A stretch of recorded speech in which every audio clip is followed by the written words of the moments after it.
Recently 257चा जो एक breakout होता आफ्टर लॉंग टाइम, तो एक ब्रेकआउट मिळालाय. सो इथे एक कप फॉर्मेशन आहे स्मॉल लेवलचं बघायचं म्हटलं.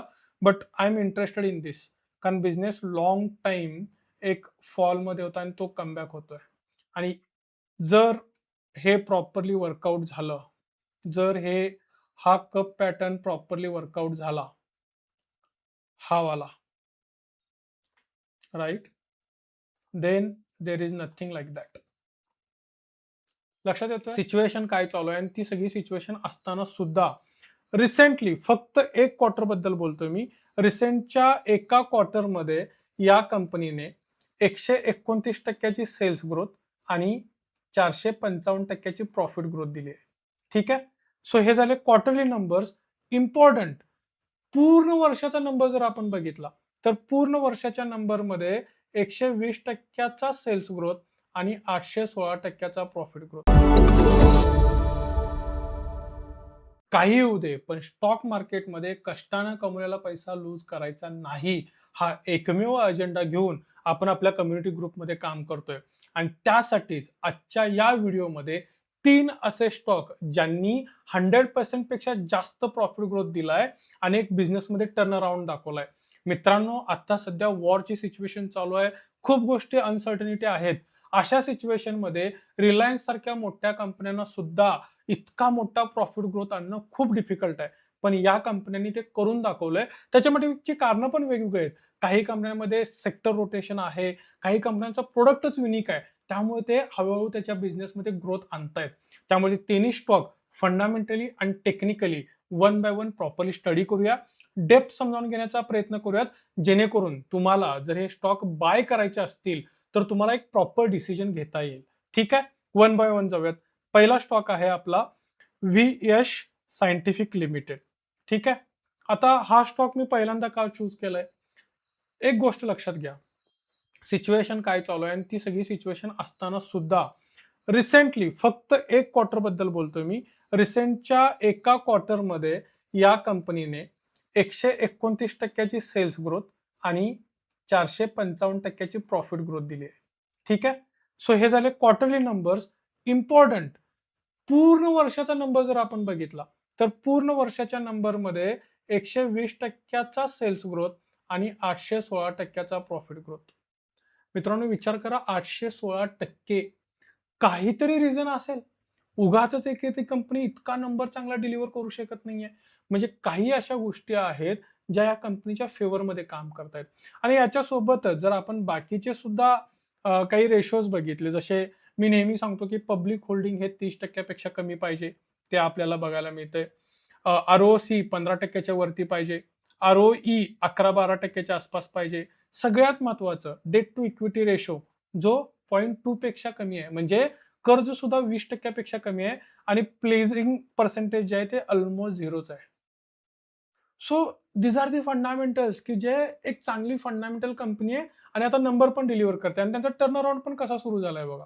जर मी तुम्हाला क्वार्टरली नंबर सुद्धा दाखवले, तर मार्च 2023 ला ही कंपनी साधारण काय होती, लॉस मेकिंग होती. आणि नंतर त्यांनी इथून 1 कोटी, 11 कोटी, 1 कोटी, 9 कोटी असं करत करत करत करत क्वार्टरली नंबर्समध्ये इम्प्रूव्हमेंट आणली आणि हाच मोठा नंबर इकडे आपल्याला इम्प्रूव्ह झालेला दिसतोय. इव्हन सेल्सचे सुद्धा इयरली नंबर सुद्धा जर तुम्ही बघाल तर इयरली नंबर्समध्ये सुद्धा तेच पिक्चर दिसतंय, की या बिझनेसमध्ये टर्न अराउंड आलेला आहे. जो मी 816% म्हणत होतो, तो कुठे आला? तो असाच आला ना, कारण ही कंपनी बघा, 122 कोटीचा लॉस, 30 कोटीचा लॉस आणि मग गेल्या वर्षी 32 कोटीचा प्रॉफिट करून यावर्षी 225 कोटीचा प्रॉफिट डिलिव्हर केलाय. सो टर्न अराउंड नक्की आहे. अजून काही आपल्याला पॉझिटिव्ह बघायला मिळतंय का, की प्रमोटर्समध्ये काही ग्रोथ झाली आहे. सो प्रमोटर्सनी थोडंसं प्रॉफिट बुकिंग केलंय आणि एफ-आय-आयज पण याच्यामध्ये थोडेसे कमी झालेत. बट डी-आय-आयजनी याच्यामध्ये स्टेक वाढवलेला आहे. So that we can observe. आणि पब्लिक होल्डिंग पण थोडंसं कमी झालंय, कारण ऑदर्सकडे त्याचा स्टेक गेलाय. सो टेक्निकली एक गोष्ट मी चुकीची सांगितली, ती म्हणजे प्रमोटर्स होल्डिंग वाढलंय. सी, 52% वरून 61.31%ला. म्हणजे या प्रमोटर्सना यांच्या बिझनेसमध्ये कॉन्फिडन्स आलाय. जे आधी 52% वरती बसले होते, ते ऑलमोस्ट 51%, 61%ला गेलेत. म्हणजे 10% ग्रोथ त्यांनी स्वतःहून घेतली आहे. म्हणजे त्यांना याची कल्पना होती, की आपल्या बिझनेसमध्ये ग्रोथ येणार आहे आणि त्याचाच त्यांनी याचा फायदा करून घेतलेला दिसतोय. ठीक आहे. हे झाले या स्टॉकचे फंडामेंटल्स. मी काय करतो थोडंसं अजून ॲडिशनल इन्फॉर्मेशन असावी आपल्याकडे, यासाठी थोडीशी एआयची पण मदत घेतो. काय केलंय आपलं आणि हे एआय टूल आपण स्वतःच बनवलंय, ते कसं बनवायचं हे पण मी तुम्हाला सांगेन. सो जेव्हा मी सिम्पली लिहितो, की व्ही-वॅश त्याचा जो काय आहे, consider Q4 FY26 numbers as वेल आणि मला एक एनालिसिस बनवून दे. सो या एआय टूलमध्ये आपण ऑलरेडी सगळ्या गोष्टी फिट केलेत आणि ते आपल्याला जेवढं रिक्वायर्ड आहे त्या फॉर्मॅटमध्ये डेटा काढून देतं. सो बघा बेसिकली ते काय सांगतं, की trade confirming phase rather than the doubtful momentum phase असं सांगतं, की ट्रेड कन्फर्मेशन मिळतोय मला. का मिळतोय? कारण प्राइस व्हॉल्यूम ॲक्शन याच्यामध्ये आहे. ठीक आहे. प्राइस व्हॉल्यूम ॲक्शन त्याला बघायला मिळते. हाय, राइट? अर्निंग ॲक्सेलरेशन आहे. काय म्हणतं ते? Q4 FY26 revenue rose by 19.1% year on year quarterly. So EBITDA चांगला झालाय. A clean turnaround quarter often extends a re-rating of the next quarter confirms the trend. म्हणजे ट्रेंड कन्फर्म होताना मिळतोय. अजून याला काही चांगल्या गोष्टी बघायला म्हणजे अशा मल्टिपल म्हणजे साधारण या स्टॉकमध्ये काय ट्रेंड आहे, काय चांगल्या गोष्टी किंवा काय वाईट आहेत, ते सुद्धा ते प्रॉपरली काढून देतात आणि सगळ्यात महत्त्वाचं, की याला बिझनेस मिक्स सपोर्ट बघायला मिळतो. म्हणजे ही जी कंपनी वेगवेगळे ए बनवते, ते ए खूप चांगल्या पद्धतीनं काम करतायत. सो आणि मग अशा मल्टिपल गोष्टींचा ते स्टडी करता अजून डेप्थमध्ये जाऊन आणि मग सगळ्यात शेवटी आपल्याला एक ट्रेड बायस देतं, की काय केलं पाहिजे बेसिकली. आता हे टूल कसं डेव्हलप केलंय किंवा तुम्हाला हे टूल जर बनवायचं असेल, जे तुम्हाला 10 वेगवेगळ्या वेबसाईट चेक करायची गरज नाही. एक फक्त तुम्ही नाव टाकलं, त्याला नंबर सांगितला, की ते तुम्हाला पूर्ण एनालिसिस करून देतं. हे जर टूल बनवायचं असेल, तर आपल्या चॅनलवरती build your AI stock analyst असा एक व्हिडिओ अपलोडेड आहे. हा व्हिडिओ तुम्ही नंतर वेळ काढून बघा आणि त्याच्यामध्ये स्टेप बाय स्टेप प्रोसेस सांगितलेली आहे. त्या हिशोबाने जर तुम्ही त्या स्टेप्स फॉलो कराल, तर तुमचा स्वतःचा एक एआय अॅनालिस्ट टूल बनून जाईल. हे लक्षात घ्या मित्रांनो, आता एआयचा जमाना आहे. त्यामुळे आपल्याला वेळ वाया घालवत बसायची गरज नाही. स्क्रीनरवरती बेसिक डेटा बघा. तुम्हाला तो अलाइन्ड वाटतोय, एआयला सांगा, की बाबा मला याचं अजून थोडंसं व्यवस्थित अॅनालिसिस करून दे. So before buying screener, AI आणि मग टेक्निकल. आणि आता आपण या स्टॉकचं टेक्निकल अनालिसिस करू. So V S scientific, right? काय झालंय बघा. एक पॅटर्न जो मी कन्सिस्टंटली गेले कित्येक दिवस सगळ्यांना सांगतोय. Cup pattern. कप पॅटर्न वरती काम करा. तुम्हाला बाकी काही बघण्याची गरज नाही. आणि कारण हे सगळे स्टॉक जे पण 3 मी डिस्कस करणार आहे, हे स्विंग ट्रेडिंगसाठी असणार आहेत. तर आपण विकली चार्ट लावलाय. आपण डेली चार्टवरती काम करत नाही. आपल्याला टेन्शन घेऊन काम करायचं नाहीये. आपल्याला टेन्शन फ्री राहून वीकेंडला बसून हार्डली 2 ते 3 तासाचा वेळ देऊन डिसिजन घ्यायचे. त्यामुळे weekly candle, no noise, right? So काय झालंय? रिसेंटली 257 चा जो एक ब्रेकआउट होता आफ्टर लाँग टाईम, तो एक ब्रेकआउट मिळालाय. सो इथे एक कप फॉर्मेशन आहे स्मॉल लेव्हलचं बघायचं म्हटलं. But I am interested in this. कारण बिझनेस लाँग टाईम एक फॉलमध्ये होता आणि तो कमबॅक होतोय. आणि जर हे प्रॉपरली वर्कआउट झालं, जर हा कप पॅटर्न प्रॉपरली वर्कआउट झाला, हा वाला, right? Then there is nothing like that. लक्षात येतोय? So on technical firm it's sorted. So tranche by tranche activity करण्यासाठी क्लिअर इंडिकेशन आपल्याला बघायला मिळतं. This is first one. ठीक आहे. सेकंड स्टॉक डिस्कस करूयात. सेकंड स्टॉक आहे सियान ॲग्रो. तुम्हाला सगळ्यांना माहिती आहे, आपले देशाचे जे एक मंत्री आहेत गडकरी साहेब, त्यांच्या मुलाची कंपनी आहे इथेनॉल थीम, जी वर्क होते. मला सुद्धा खूप लोकांनी रिक्वेस्ट केली होती, की सर सियान ॲग्रो बद्दल अनालिसिस द्या. पण माझी अशी इच्छा होती, की जोपर्यंत तो आपल्या रडारमध्ये येत नाहीये, त्याने काही नंबर्स डिलिव्हर केले नाहीत, तोपर्यंत त्याच्यामध्ये अनालिसिस करण्यात काही अर्थ नाही. पण आत्ता त्याच्यामध्ये थोडीशी क्लॅरिटी दिसते. या स्टॉकमध्ये पण काय झालंय? So quarterly profit growth almost 665%, sales growth 33.9%, right? आणि इयर ऑन इयर सुद्धा जर आपण बघितले, इयरली नंबर्समध्ये सुद्धा 441% प्रॉफिट ग्रोथ आहे, तर 117% सेल्स ग्रोथ आहे. हे ऑब्वियस होतं, कारण बेनिफिट तर या कंपनीला मिळणारच होता, कारण they are the big players. ते त्या प्रोसेसमध्ये बसलेत, त्यांनी ती पॉलिसी आणली. सो त्यांना त्याचा बेनिफिट मिळणार आहे आणि ते बेनिफिट नक्कीच घेतात. आणि बाकीचे सुद्धा सगळे नंबर जर तुम्ही बघाल, those are well defined. Even investors लेवलला सुद्धा जर आपण जाऊन काही गोष्टी चेक करू, तर see the numbers. So foreign investment थोडीशी कमी झाली आहे, but the logic is here. जर तुम्ही पब्लिक होल्डिंगमध्ये जाऊन बघाल, पब्लिक होल्डिंग दिसताना 30% दिसतंय, पण ॲक्चुअली याच्यामध्ये काही बिग प्लेयर्स सुद्धा बसले, ज्यांनी 3.5%, 1.20%, 1.23%, 1.05% असे स्टेक्स ठेवलेत. सो साधारण हा नंबर जर मायनस केला, तर एक 25%च्या आसपास पब्लिक होल्डिंग येते. बाकी सगळं बिग प्लेयर्सकडेच आहे. याच्या व्यतिरिक्त नंबर्स तर यांनी चांगले डिलिव्हर केलेत आणि ऑब्व्हियसली इथेनॉलचं इतकं चालू आहे काम आपल्या देशामध्ये, की याचा बेनिफिट हे लोक नक्की घेणार आहेत.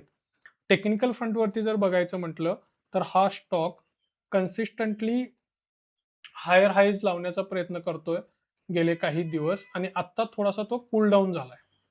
सी, सो जेव्हा तो कूल डाऊन फेजमध्ये आहे, कारण तो आता नेक्स्ट क्वार्टरच्या नंबरचं वेट करतोय आणि नेक्स्ट क्वार्टरमध्ये मार्केटचे एक्स्पेक्टेशन्स वाढलेत या स्टॉककडून. सो एक अशा स्टॉक्समध्ये जेव्हा higher highs and lower lows लागतायत, अशा स्टॉक्समध्ये केअरफुली काम करावं लागतं. फंडामेंटल सॉर्टेड आहे. टेक्निकलमध्ये सुद्धा तुम्हाला सेम थीम बघायला मिळेल. हा EMA 30च्या वरती आहे and again it has trying to complete this cup आणि याच्याकडे सुद्धा एक ब्रेकआउट लेवल आहे, जी रिसेंटली इथे क्रॉस होईल किंवा हा ब्रेकआउट तुटेल असं वाटतं, तो झालेला नाहीये. So again we have to wait for this pricing. So tracking position is clear.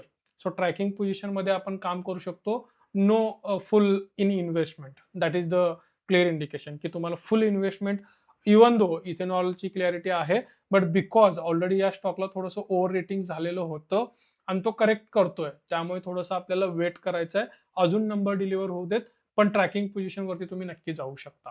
This is second stock. आता थर्ड स्टॉक. थर्ड स्टॉक आहे वारी चा. एकच मिनिट. सो वारी renewable technologies limited. Perfect. So या स्टॉकमध्ये सुद्धा जर तुम्ही बघाल, year on year profit growth 109%. So म्हणजे माझा अजेंडा काय आहे, की टर्न अराउंड कसा आलाय बिझनेसमध्ये. वन टाइमला ही कंपनी लॉस मेकिंग होती. म्हणजे ही ऑलरेडी हा स्टॉक मल्टीबॅगर बनलाय, मलाही माहिती आहे, तुम्हालाही माहिती आहे. पण विषय असा आहे, जर आपण इयरली नंबर्स बघू, मार्केटमध्ये price always follow to the numbers. कधी कधी तसं होत नाही. त्याचं कारण असं असतं, मार्केटने खूप तर एक ओव्हर प्रिडिक्ट केलेलं असतं किंवा अंडर प्रिडिक्ट केलेलं असतं. पण या पर्टिक्युलर स्टॉकमध्ये 2020 ला जेव्हा हा लॉस मेकिंग होता आणि 21 मध्ये थोडासा प्रॉफिटमध्ये आला, तिथून या स्टॉकची जर्नी बदलली आणि आत्ता सुद्धा त्याने हे करून दाखवलंय, की 100% नेट प्रॉफिट ग्रोथ घेऊन दाखवलाय.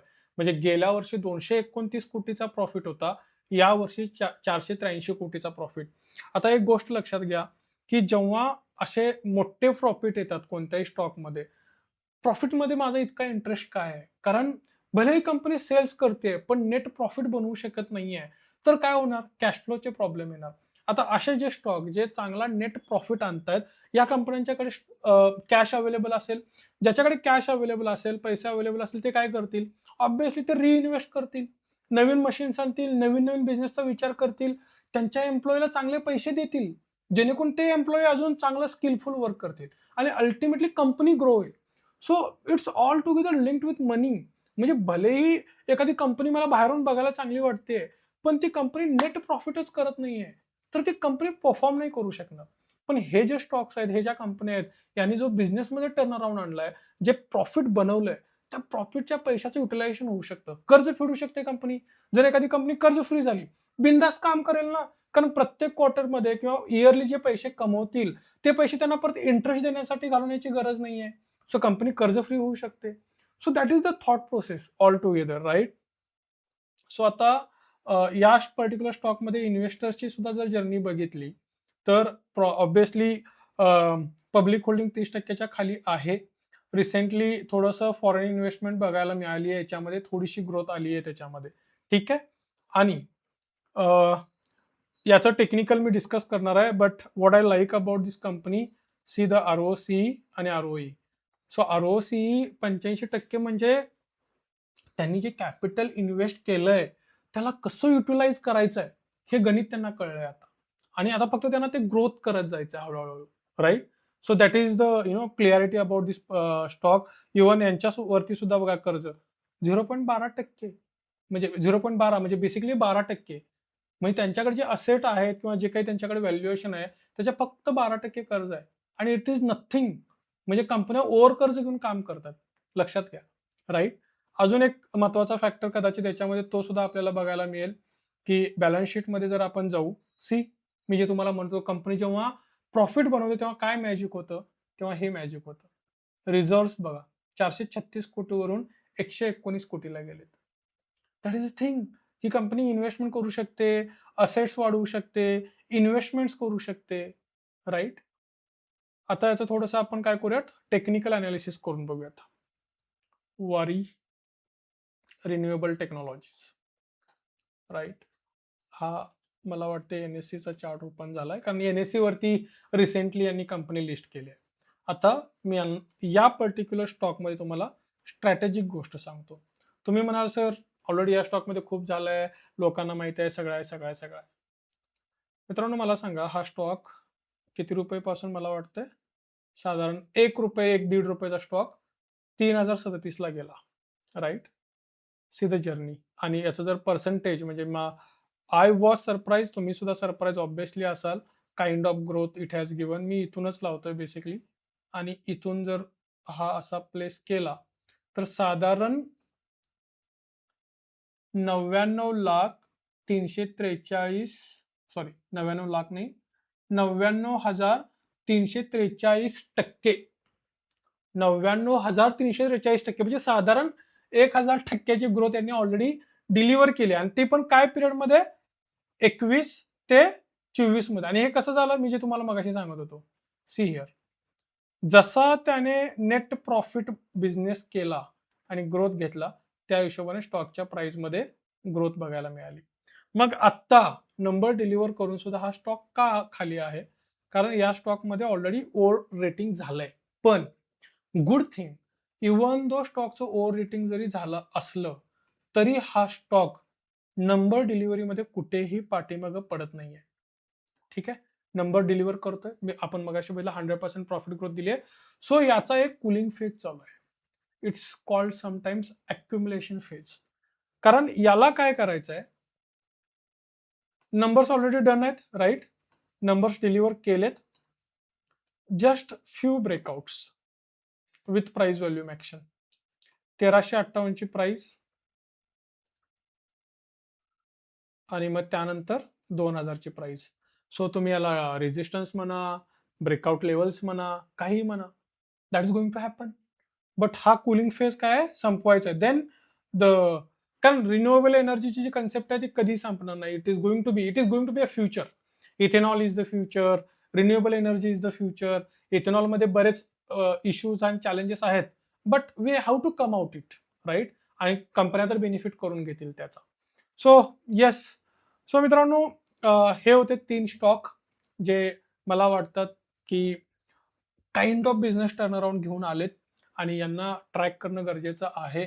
बट कीप इन माइंड, तुम्ही याचा अनालिसिस तर कराच, पण कोणत्याही स्टॉकमध्ये, भले मी नेहमी म्हणतो, कंपनीच्या ओनरनं जरी येऊन सांगितलं की माझ्या स्टॉकमध्ये ग्रोथ येणार आहे, तरी सुद्धा ॲज अ रिटेल इन्व्हेस्टर आपण कोणत्याही स्टॉकमध्ये वन गो मध्ये सगळे पैसे इन्व्हेस्ट करायचे नाहीत. Do it tranche by tranche. म्हणजे तुम्हाला एखादा स्टॉक खूप चांगला वाटतोय, तुम्हाला वाटतंय फंडामेंटल चांगला आहे, टेक्निकल चांगला आहे, अशा स्टॉकमध्ये ट्रॅकिंग पोझिशन घ्या. 1% ऑफ युअर पोर्टफोलिओ इन्व्हेस्ट करा. म्हणजे 10 लाखाचा पोर्टफोलिओ असेल तर ₹10,000 इन्व्हेस्ट करा. तो स्टॉक ग्रो होतोय का बघा. वीक अँड वीक त्याचा अनालिसिस करा, थोडंसं समजून घ्या काय गोष्टी, म्हणजे सगळेच गोष्टी क्लिअर दिसतात असं नाही, काही गोष्टी हिडन असतात, त्या हळूहळू बाहेर यायला चालू होतात आणि मग स्टॉकमध्ये ग्रोथ यायला चालू होते. जसा स्टॉक हळूहळू वरती मूव्ह होईल, थोडेसे अजून पैसे ऍड करा. आणि मॅक्झिमम कोणत्याही स्टॉकमध्ये 5% पेक्षा जास्त इन्व्हेस्टमेंट करू नका. लक्षात येतंय? सो इतकी इन्व्हेस्टमेंट केल्यानंतर जो वरती चाललाय त्याला जाऊ द्या. Ride your winners, cut down your losers. जे स्टॉक तुमच्या पोर्टफोलिओमध्ये निगेटिव्हला चालले आहेत किंवा जे लॉस बनवत आहेत त्यांना कट करा. जे स्टॉक ग्रो होत आहेत त्यांना कट नका करू. जोपर्यंत त्यांचे नंबर्स खराब होत नाहीत किंवा टेक्निकल फ्रंटवरती काही चॅलेंजेस येत नाहीत तोपर्यंत. ठीक आहे? सो हा माझा एक प्रयत्न होता. अजून एक गोष्ट, तुम्ही इथपर्यंत हा व्हिडिओ बघताय, तर मला असं वाटतं की तुम्ही डिटेल एनालिसिसमध्ये इंटरेस्टेड असाल, तर तुमच्यासाठी एक अपडेट असा आहे. आपली स्वतःची एक टेलिग्राम कम्युनिटी आहे, जिकडे तुम्ही या क्यूआर कोडला स्कॅन करून तो ग्रुप जॉइन करू शकता. जेणेकरून तुम्हाला आपले सगळे डिस्कशन्स, अपडेट्स मिळत राहतील. प्लस तुमचे सुद्धा काही स्टॉक मार्केटचे डाउट्स असतील, तर तुम्ही ते डाउट्स नक्कीच तिकडे विचारू शकता. ठीक आहे? धन्यवाद. पुन्हा भेटू अशाच एका व्हिडिओमध्ये.